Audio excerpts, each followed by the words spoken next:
Salut tout le monde, j'espère que vous allez bien. Bienvenue dans cette nouvelle vidéo YouTube dans laquelle, vous l'avez vu dans le titre, on va venir comparer pas mal de programmes d'entraînement et de programmation différentes pour voir laquelle est la mieux adaptée à vous. Et du coup à la fin de cette vidéo, vous allez pouvoir savoir qu'est-ce qui est le mieux et qu'est-ce que vous allez pouvoir mettre en place pour vos entraînements au quotidien. Alors aujourd'hui dans le monde du fitness, on entend un petit peu tout et n'importe quoi. On entend que le split de bodybuilder c'est le meilleur programme d'entraînement si on veut progresser. D'autres nous disent que le full body est plus adapté. D'autres nous disent que le upper lower c'est un petit peu mieux. On ne sait plus trop où donner de la tête et du coup aujourd'hui je me suis dit, moi qui m'entraîne maintenant depuis 1 an en full body et qui est vraiment fan du full body, je me suis dit pourquoi pas me remettre un petit peu en question là-dessus et voir et analyser toutes les méthodes d'entraînement et pouvoir vous décrypter un petit peu tout ça et via cette caméra vous retransmettre un petit peu ce que j'en pense et peut-être est-ce que à la fin de cette vidéo j'aurai envie de tester autre chose que du full body. Vous allez le voir tout de suite. Alors d'abord ce que j'ai décidé de faire c'est me renseigner sur chacun de ces programmes d'entraînement pour voir au final quels étaient les avantages et les inconvénients de chacun. Alors pardonnez-moi mais je vais commencer par celui que je connais le mieux, c'est-à-dire le full body, et pour vous dresser un rapide tableau du full body,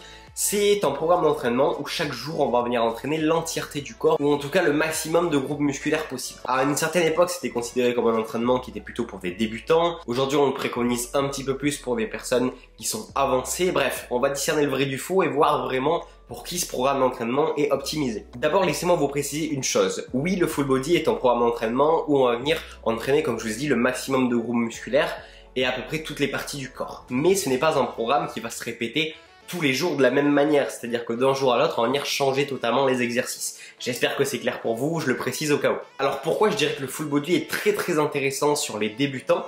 Parce qu'avec un full body, si vous vous entraînez seulement 2 à 3 fois par semaine, comme c'est le cas chez beaucoup de personnes qui débutent la musculation, le fait de pouvoir travailler autant de groupes musculaires va vous permettre quand même d'avoir un certain volume d'entraînement à la semaine. Et vous le savez peut-être, mais quand vous êtes débutant, votre volume d'entraînement, c'est-à-dire le nombre de séries par groupe musculaire, il n'a pas besoin d'être extrêmement élevé pour entraîner une hypertrophie, c'est-à-dire un développement de la masse musculaire. Donc c'est pour ça qu'avec les personnes que je coach actuellement qui sont plutôt dans la catégorie débutant, je préconise un full body. Le problème du full body, on va dire, c'est que si on s'entraîne pas 5 à 6 fois par semaine, quand on est plus avancé, c'est difficile d'avoir un volume d'entraînement qui va être suffisant sans devoir faire des séances à rallonge qui vont vraiment être crevantes. Par contre, une chose qui est vraiment intéressante avec le full body, c'est que contrairement par exemple à un split de bodybuilder où on va vraiment entraîner que 2 parties du corps à chaque fois, ça va être vraiment épuisant à ce moment-là puisqu'on va vraiment sentir la congestion des muscles et du coup, imaginez vous enchaînez plusieurs exercices par exemple sur les pectoraux, forcément le 3e exercice, vous serez un petit peu plus fatigué qu'au premier exercice de ce même groupe musculaire. Contrairement au full body où vu que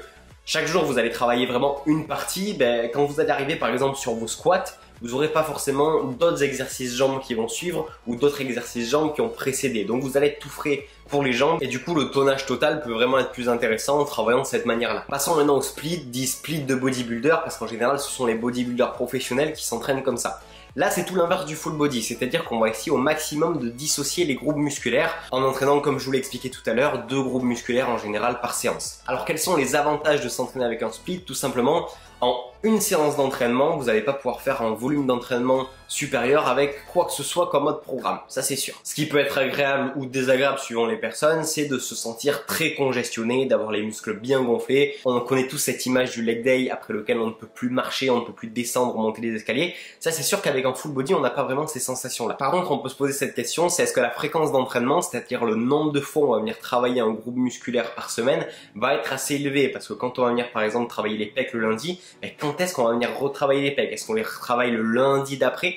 On peut se poser la question de est-ce que c'est pas plus intéressant de les travailler plusieurs fois dans la semaine? Et au niveau des dernières datas scientifiques, ça a été montré que c'est plus intéressant d'entraîner un groupe musculaire plusieurs fois dans la semaine. Donc, est-ce que le split est le meilleur entraînement? Selon moi, non. Donc maintenant, passons au push-pull legs. Donc, comme son nom l'indique, on va avoir 3 façons de travailler différentes. Premièrement, ça va être le push. On va utiliser que des exercices de poussée pour le haut du corps. Deuxièmement, le pull. Là, à ce moment-là, on va venir tirer encore une fois pour le haut du corps. Et enfin, le legs pour toute la partie basse du corps. Pour ce programme d'entraînement, ça peut être vraiment intéressant en s'entraînant 6 fois par semaine. Comparé au split dont je vous ai parlé tout à l'heure, ici on va venir répéter plusieurs fois par semaine l'action de certains groupes musculaires, ce qui est plutôt intéressant. Le problème c'est que si vous n'avez pas justement justement 6 entraînements par semaine, comment le mettre en place? Là, c'est un petit peu plus compliqué. Et le push-pull leg a le même inconvénient que le full body, c'est-à-dire qu'on va avoir des séances qui vont être plutôt longues, donc plutôt fatigantes, vu le nombre de groupes musculaires que vous avez à travailler à chaque fois. Dernière manière de s'entraîner, ça va être le upper lower. Comme son nom l'indique, on va venir travailler d'abord le haut du corps sur une séance et ensuite le bas du corps. Ce qui est très intéressant sur cette manière de s'entraîner, c'est que c'est une manière de s'entraîner qui va pas forcément demander énormément de temps dans la semaine. C'est-à-dire que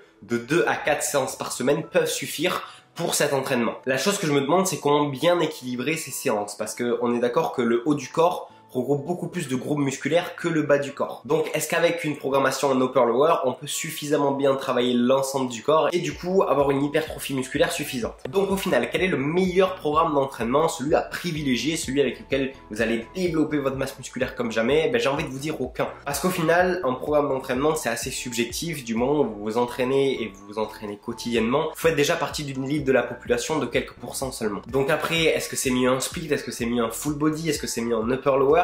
Ça, c'est vraiment à vous d'en décider. Pour ma part, je sortirai de la liste le split parce que comme je vous l'ai dit, la fréquence n'est pas selon moi assez importante pour maximiser l'hypertrophie. Ensuite, pour les 3 autres, chacun au final est assez intéressant. Si vous entraînez 5 à 6 fois par semaine, le full body ou le push-pull legs peut être excellent. Si vous êtes débutant, moi je partirais plutôt sur un full body. Si vous entraînez 3 à 4 fois par semaine, pourquoi pas un upper lower qui peut être vraiment bien optimisé ou un full body que vous essayez d'optimiser, mais peut-être que ça va vous faire des séances vraiment qui vont être longues et du coup assez difficiles. Le programme parfait de toute manière n'existe pas. Le programme parfait, c'est celui qui vous correspond le mieux à vous. C'est pour ça que je fais le métier que je fais aujourd'hui, qui est de personnaliser et d'individualiser un programme sportif nutritionnel, parce que j'estime que chaque personne est unique et n'a pas forcément les mêmes besoins que son voisin qui a exactement la même corpulence. Donc, prenez cette vidéo comme une présentation de plusieurs programmes d'entraînement et voyez celui qui vous correspond le mieux. Faites des tests.